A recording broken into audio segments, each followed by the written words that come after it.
সারাদিন রোজা থাকার পরে বিশ্বাস করেন মাছ মাংস দিয়ে ভাত খেতে একদমই ইচ্ছে করে না। মনে হয় কি যে একটু মানে ঝাল ঝাল টাইপের কিছু হলে কিংবা ভর্তা এরকম হলে মনে হয় একটু ভাত খেতে পারতাম।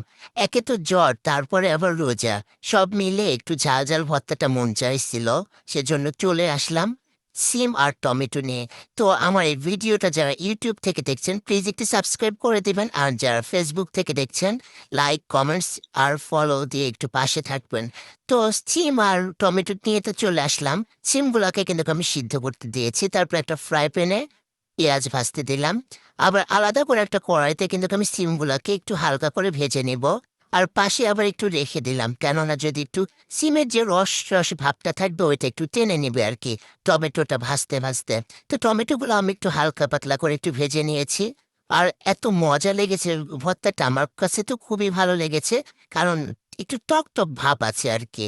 এই ব্যাপারটা আমার খুব ভালো লেগেছে। তো সত্যি আপনারা ট্রাই করে দেখতে পারেন, অনেক মজার কিন্তু এই ভর্তাটা।